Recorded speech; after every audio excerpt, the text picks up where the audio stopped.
Many years ago, we Rotarians made a promise to the children of the world to rid our planet of the scourge of polio.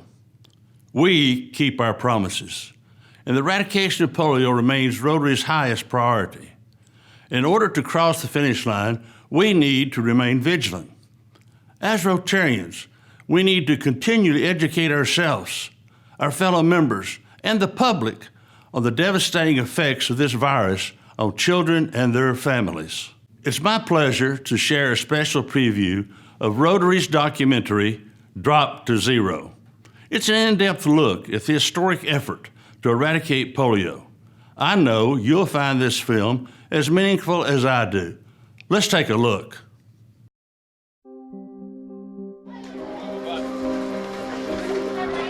हुआ सबसे ज़्यादा दुख हुआ कि आज हमारे भी दोनों पैर होते तो हम भी कुछ दुख ज़्यादातर हुआ.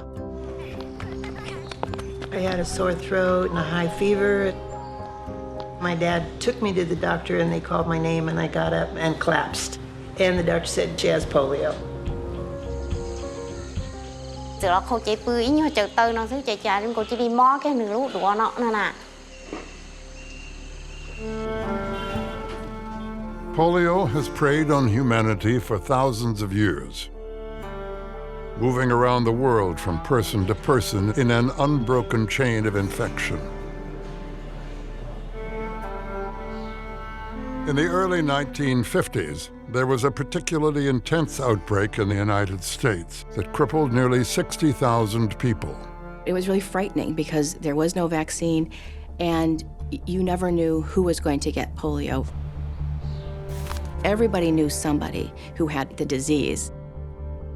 It's been described as the AIDS of the time. And in the past, precautions are taken to prevent gatherings of youngsters.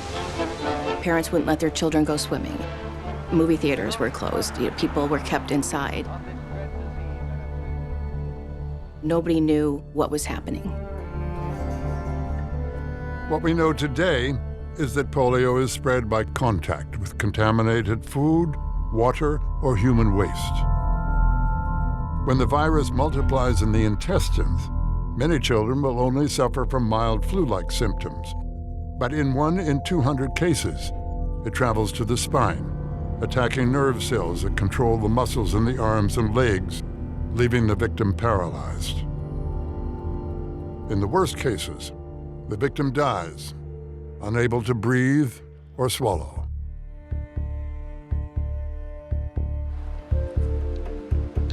In 1954, at the height of the epidemic, Dr. Jonas Salk tested an injectable vaccine, which offered a first ray of hope. Approximately 5 years later, Dr. Albert Sabin developed an oral vaccine that was less expensive and easier to use. Humanity finally seemed to be gaining the upper hand.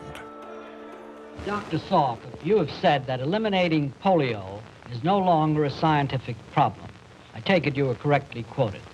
Yes, Mr. Spivak. I think that it's a social and economic problem. The problem is not one of vaccine effectiveness, but one of vaccine use. Jonas Salk was right. By 1979, 61 countries had used the two vaccines to eradicate polio, including the United States and Canada. But in the rest of the world, we were still seeing 350,000 children paralyzed every year. So that was part of what contributed to the launching of the Global Polio Eradication Initiative, to ensure that every single child benefits from vaccination. No child should have polio.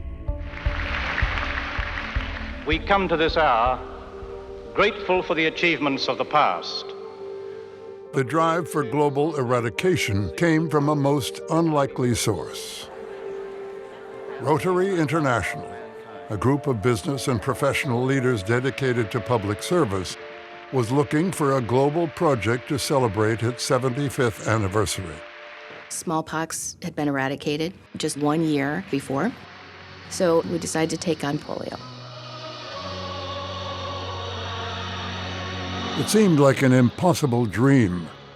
When we first approached the World Health Organization about working with us to eradicate polio, they felt that we were amateurs, we didn't know what we were talking about, that we really didn't have anything to bring to the table. So Rotary went it alone, supplying volunteers and vaccines for mass immunization programs around the world. We knew that there was a vaccine that could be easily administered. It could be done by non-professional individuals by just putting 2 little drops into the child's mouth. From Brazil to El Salvador, from Indonesia to the Ivory Coast. These initial campaigns were remarkably successful. In 1979, we did a huge vaccination program in Philippines, 6 million children, and we found it worked. And Rotary raised money for further campaigns. If exceeded that goal and raised $119,186 million. We're over goal! Now, the World Health Organization took notice. We went back to them and said, we've raised $248 million. Will you work with us to accomplish this? And at that point, the World Health Organization said, yes. The fact that a volunteer organization can persuade public and private people to join us in this manner, I think, says a great deal for mankind that it can be done. In 1988, the World Health Organization launched a public-private partnership called the Global Polio Eradication Initiative, officially adopting Rotary's dream. Without Rotary International lobbying and pressuring and forcing agencies to talk to each other and governments to talk to agencies, we never would have started the Global Polio Eradication Initiative.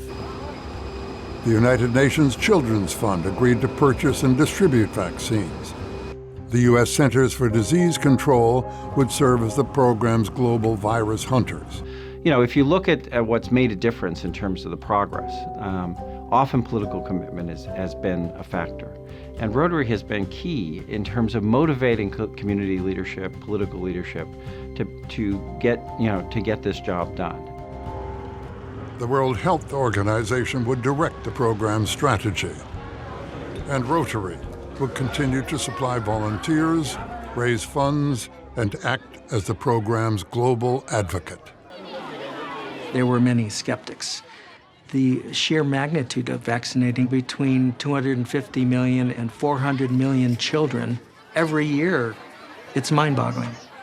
It's the largest global health initiative in history, involving more people on the planet than any other initiative.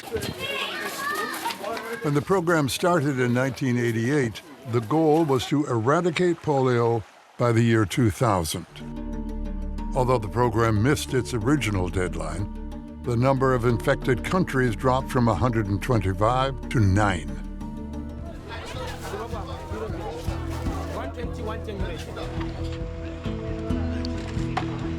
To provide vaccine to remote areas, the polio program has built a globe-spanning network called a cold chain, which keeps the vaccine from spoiling. The cold chain begins with private sector drug companies that supply billions of doses of vaccine to UNICEF, which stockpiles, manages, and transports the vaccine to polio programs around the world. It's very, very difficult at the best of times to be able to reach people consistently every month with a viable vaccine that you've kept at the right temperature and get to every household and reach every child, let alone in areas of civil crisis.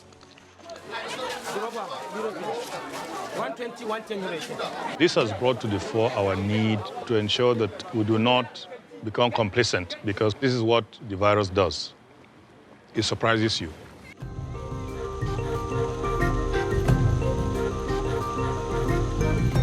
As the global program closes in on the goal of eradicating polio, all the stakes get higher.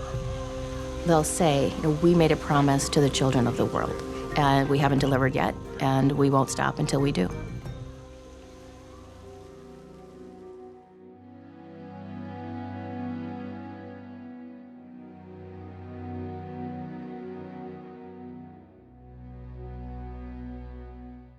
We need each of you to advocate for continued support from government and elected officials, to talk to your fellow club members, family, and friends, to ask them to join you in making a financial contribution. Let's not forget that every donation to End Polio Now will be matched 2-to-1 by the Bill and Melinda Gates Foundation. And finally, please encourage your district leaders to contribute district-designated funds. District-designated fund contributions will be matched 1-for-1 by the World Fund. And with a 2-to-1 Gates Foundation match, contributions of district-designated funds will yield a 6-to-1 match. These critical funds will save lives. That's our history, our vision, and our legacy. Rotary members had the audacity to start this campaign, and we won't stop until it's done.